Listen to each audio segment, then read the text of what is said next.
भारत अनेकों धर्म, जाति, बोली, अलग अलग क्षेत्रीय परंपराओं का देश है, जहां लोगों की मान्यताएं और धार्मिक विश्वास किसी दूसरे विषय से ज़्यादा मायने रखते हैं। या यूं कहें कि हम धार्मिक, सांस्कृतिक और पारंपरिक भावनाओं में इस कदर बंधे हुए हैं कि वर्षों पुराने रीति रिवाज, तौर तरीकों और कानूनों को निभाते आ रहे हैं।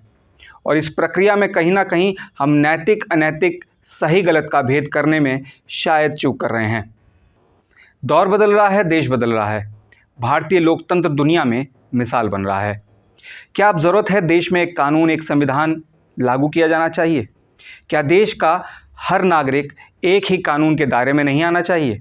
जी हाँ, आज हम बात करेंगे यूनिफॉर्म सिविल कोड यानी समान नागरिक संहिता की।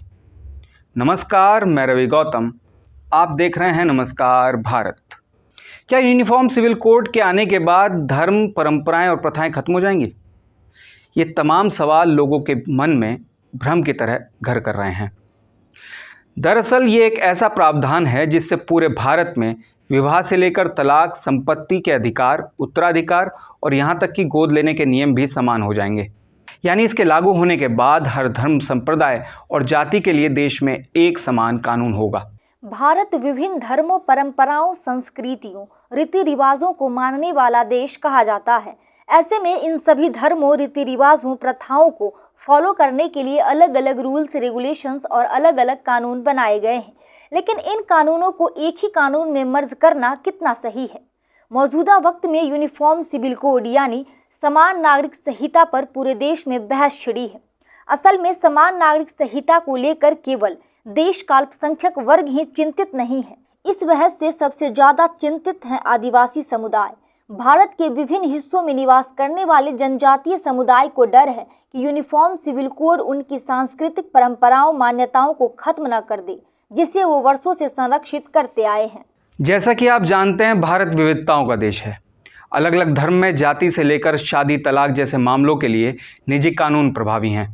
लेकिन कुछ मामलों में देखें तो धर्म, जाति के आड़ में और निजी कानूनों को ढाल बना समाज में हो रही सामाजिक, नैतिक और धार्मिक अतिक्रमण को रोकने के लिए देश में कानून और संविधान का बोलबाला समानता के साथ होना चाहिए।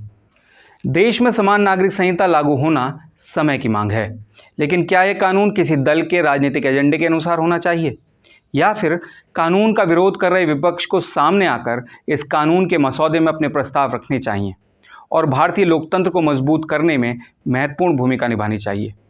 लेकिन एक बात तो तय है कि बदलते दौर और देश के साथ समान नागरिक संहिता का प्रस्ताव देश का भविष्य है, जिसे बिना किसी पूर्वाग्रह और राजनीतिक उद्देश्य की पूर्ति के साथ सर्वसम्मति से लागू किया जाना चाहिए।